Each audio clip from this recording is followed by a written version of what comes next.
कह रहे वृंदारण्य प्रेमणः कंदे, ये वृंदावन प्रेम का मूल है. Premanand, the ecstasy of love. Love is eternal. Love increases every moment, and it only arises in the heart when there are no other desires left. And love is so subtle that it cannot be described in words. It is anubhavgamya. It can only be experienced.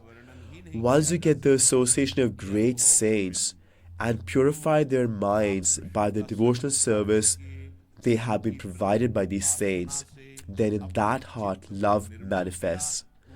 The pleasure of love is greater than the pleasure of moksha, liberation. And even those people who would normally be criticized in the world because of bad conduct, sinful conduct, if these people get the association of satsang by the mercy of Vrindavan, then they can become respectable for the whole world. Understand this. If you come to the Dham and you get satsang, then your heart will transform. And how does a heart transform? It transforms when your mind and listening connect to the words of the satsang, connect to the characters being discussed in the satsang, and the principles and philosophy being described in the satsang. Whatever the satsang is about, if it is about philosophy, then your mind should be in manayog, listening attentively. If it is about pastimes and characters, then again listen very attentively. You may not understand it, but it will clean your heart, and such pure thoughts will emerge that you'll become respectable by the whole world. Trust me, satsang has a huge effect. I had once seen a presentation in the Ras Leela of Kashi. There was a huge dacoit by the name of Govardhan. He had never heard of Ram, Krishna or Hari. He had never heard any of their discussions. And by his family tradition, generations of his family were dacoits. They were committing theft and violence. But by the mercy of God, his name was Govardhan, a very auspicious name. Now one day he was being chased by government officials because he had committed a crime, theft. He saw satsang going on and he hid there. It was being given by the father of a great devotee, Karmeti Bai, whose name was Parshuram. He was an elevated soul. One is called an elevated soul if he discusses the topics of God only for the pleasure of God, only for his own self-realization and contentment, and only to increase his own love for God. Now, if the goal of the discussion is not to increase love of God, not to please God, and if the goal is to get some fame, wealth, or material objects, then it will not have the same level of impact. If the goal is only to please God and to increase your own love of God, then it will impact everybody's heart. It doesn't matter how sinful someone is. So this person came and sat in the discourse. The discussion was about Vrindavan Bihari Lal, Krishna Ji.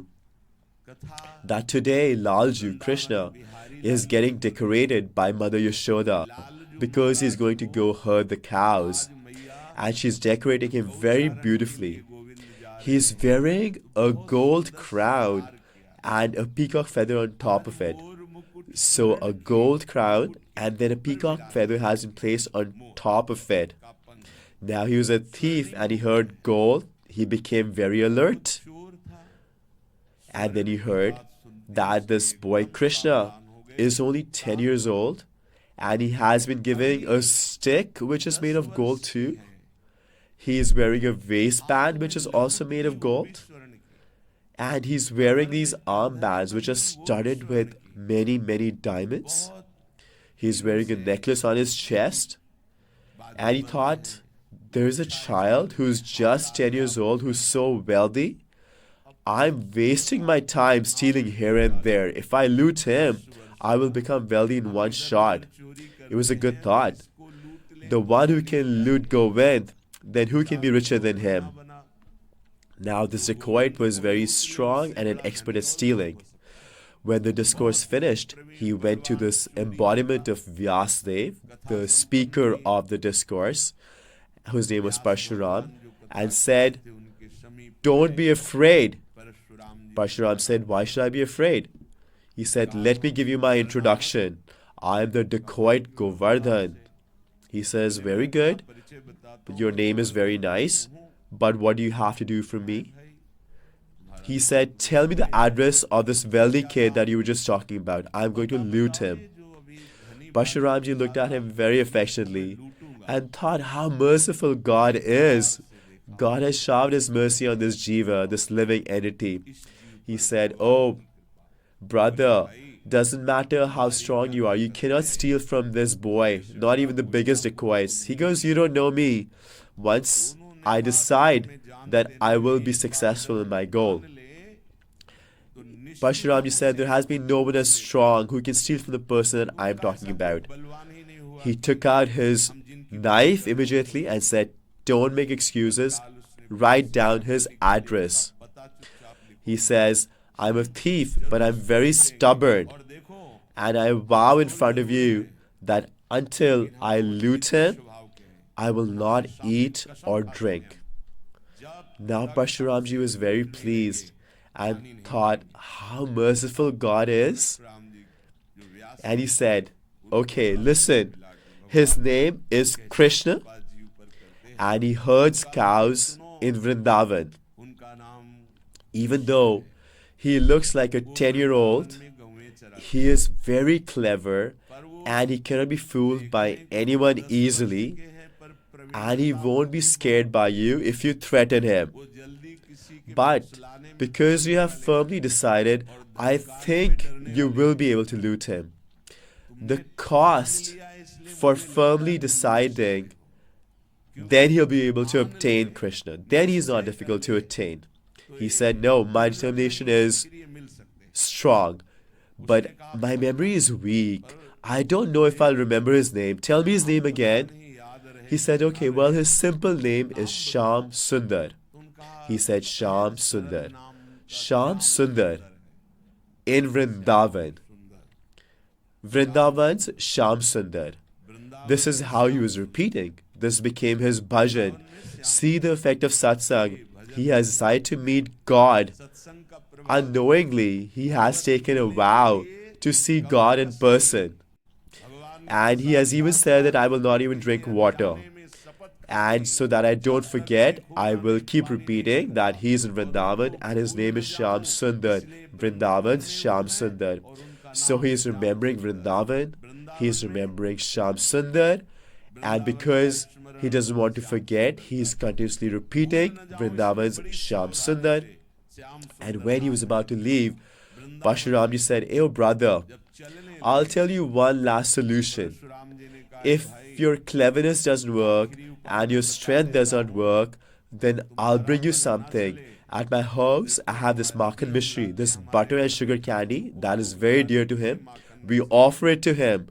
So if he does not get moved by your threatening or your cleverness, then you can loot him by love. Offer him this butter and sugar candy and then you can loot him." He said, "Oh, well, this is very good."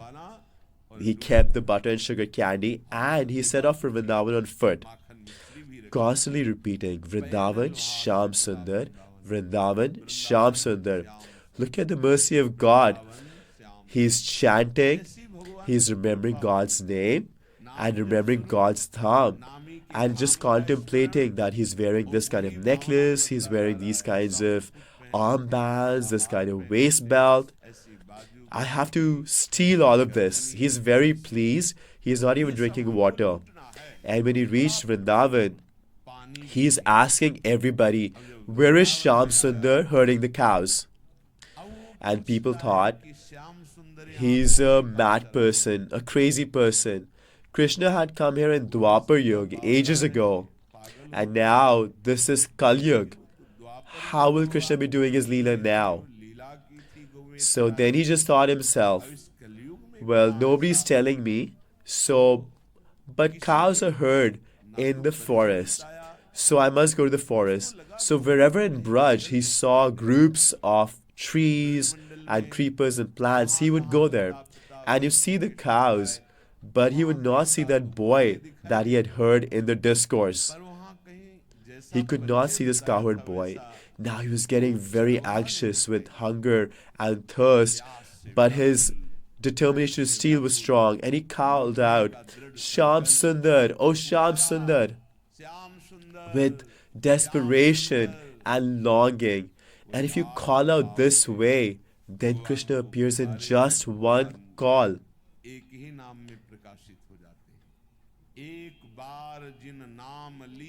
He was defeated, and he had taken a vow to loot, that if I don't loot him, I will not even drink water, I might give up my life.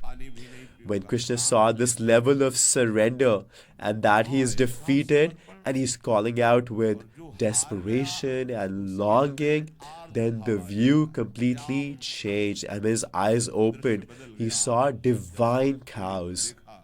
Such new divine cows that just by seeing them, the heart hunger and thirst was quenched.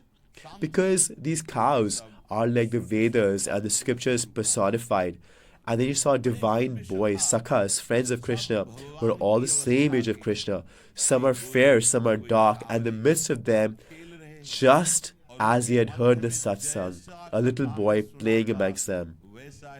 He said, oh, these friends are little kids, they cannot do anything. And he said, oh, Sham Sundar. And then Sham Sundar smiled at him, and with naughty eyes looked at him. He said, come, I have to talk to him. Krishna told the Sakhas, you guys go ahead and play. I have a new guest. I have to welcome him. So these Divya Leelas, which can normally take ages and ages, countless births to appear, but because of his firm faith in the Satsang, he was able to see them so soon. A person who was an evil person, a sinful person, but he just believed in the words of Satsang firmly, and he did not doubt any words, and he was able to get darshan of God so soon. If the listener of the Satsang has such a state, then he can benefit very fast. So God went to him and said, what do you want?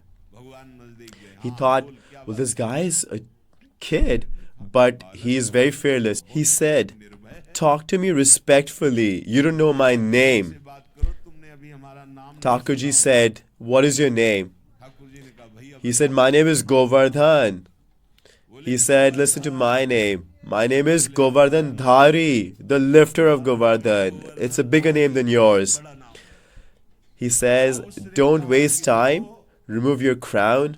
Remove your armbands, your necklace, your waist belt. I'm a thief. And Krishna says, you've come to the wrong place. I'm a bigger thief. I steal the minds of people. I steal the sins from countless lives. And you cannot scare me. Now, he was feeling very thirsty and very hungry. And he said, let me try the last trick. Because this kid is very clever, as Panditji had said, he will not get scared. And you cannot fool him as well. But you can try and steal him with love. So he took out his butter and sugar candy and said, oh Lala, little boy, have this. Krishna saw this butter and sugar candy, and he saw that it was given by Parshuram, and with the mood that, oh Lord, this jiva has lost his way, and affected by the satsang, he has started working towards you. So, oh Lord, please accept this offering. Krishna accepted it. He had the butter and sugar candy because it was given by his devotee Parshuram. He tasted it and said, hey, listen, you haven't had anything also, so have a little too. He said, no, I don't want this. I want your ornaments, remove them. Krishna says, have this a little bit patiently and I'll give you my ornaments myself. My mother has many such ornaments, and if you want more, I'll give you more. When he had Bhagavad Prasad, God's food remnants, all the dirt of his heart was washed away. His divine eyes opened, and he fell at the feet of Krishna and cried out, "O Lord, save me! O my Lord, save me!" Krishna said, "Take these ornaments." He said, "No, not anymore. I was committing violence out of ignorance. I have found the happiness that I was looking for countless lives. By your mercy, my ignorance has been dissipated. O motion of mercy, please never separate me from your lotus feet." And the Lord accepted him as his eternal friend, meaning that his material body was finished and he got a divine form as an eternal friend, a Sakha of Krishna, and entered into service. Obtaining Satsang, obtaining the discussion about God, is a means to attain God. If we listen attentively